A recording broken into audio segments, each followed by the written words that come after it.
사랑하는 새나 친구들, 복된 주일입니다.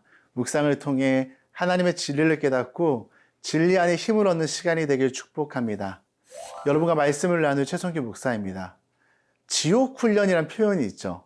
아주 괴롭거나 힘든 훈련을 비유적으로 이루는 명사인데요. 특별히 국가대표 선수들이 많이 경험합니다. 정신과 체력을 끌어올리고 자신의 한계를 극한으로 끌어올리기 위함인데요. 이렇게 힘들고 어렵지만 선수들이 감당할 수 있는 것은요, 국가대표라는 부르심이 있기 때문입니다. 오늘 말씀에서는 저와 여러분도 부르심을 받았다고 하는데요. 어떤 부르심일까요? 말씀을 통해 함께 살펴보고 싶습니다. 오늘의 주제는 우리는 하나다 입니다. 오늘의 말씀은 에베소서 4장 1절에서 6절입니다. 그러므로 주를 위해 갇힌 몸인 나는 여러분에게 권면합니다. 여러분은 부르심을 받았으니 그 부르심에 합당하게 사십시오.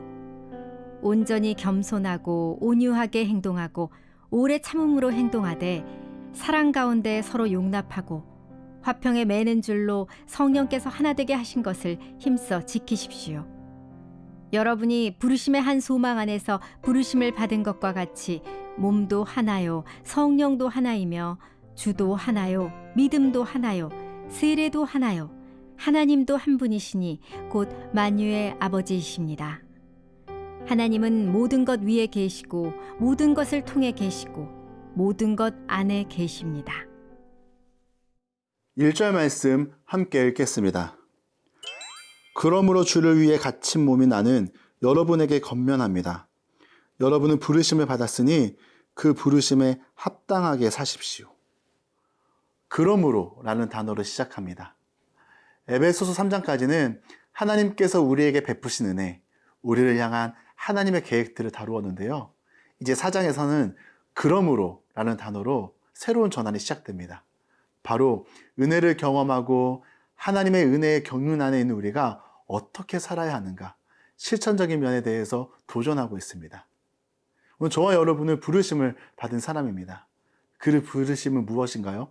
바로 하나님의 백성으로 예수 그리스도의 제자로 저와 여러분들이 부름받았다는 것입니다. 어떤 친구들은 어머니 뱃속에서부터 교회를 다닌 모태신앙의 친구들이 있고요. 저처럼 중간에 교회를 다닌 친구들도 있을 텐데요. 모태신앙이든 중간에 교회를 나왔든 그 근본에는요, 하나님께서 부르셨기 때문에 우리의 신앙이 시작된 것입니다. 바울은 우리에게 부르심을 받은 것으로 신앙이 끝이 아님을 말합니다. 부르심을 받았다면 그 부르심에 걸맞는 신앙, 부르심에 걸맞는 행함, 믿음과 삶이 함께 가는 균형이 우리 가운데 필요하다는 것을 알려줍니다. 그런데 이러한 생각이 찾아올 수 있어요. 목사님, 저는요, 하나님의 백성으로 예수님의 제자로 살아가기에는 아직 부족한 것 같은데요. 믿음이 부족한 것 같아요. 예수님을 믿은 지 얼마 되지 않았는데요. 교회를 다닌 지 얼마 되지 않았는데요. 뭔가 부족해서, 약해서 부르심 받은 게 부담스럽다 생각할 수 있는데요. 사랑하는 새나 친구들, 놀라운 것은요, 부름받은 예수님의 제자들도 부족함이 많았습니다. 수제자라고 불리는 베드로는 예수님을 모른다를 넘어 저주까지 했죠. 그렇지만 성령의 능력으로 이전과 완전히 달라졌습니다. 저와 여러분들은 아직 부족하고 약한 것 같지만 하나님의 백성으로 예수님의 제자로 빚어가는 중입니다. 오늘도 그렇게 나를 빚어가시고 세워가시는 하나님의 손길을 기대하며 나의 부족함과 약함에 주목하는 것이 아니라 나를 세워가시고 나를 온전하게 하시는 하나님께 주목하길 예수님의 이름으로 축복합니다.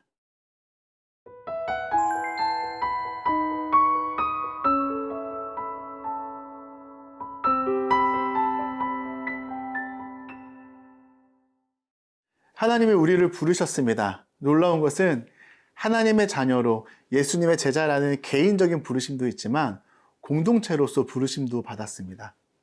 나 혼자 사명을 감당하는 게 아니라 함께 감당하고 함께 은혜를 누리며 함께 믿음의 길을 걸어갈 수 있도록 말입니다.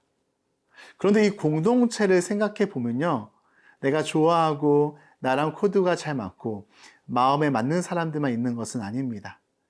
여러분이 속한 교회 공동체를 생각해 보면 다 여러분과 마음이 맞는 건 아니죠.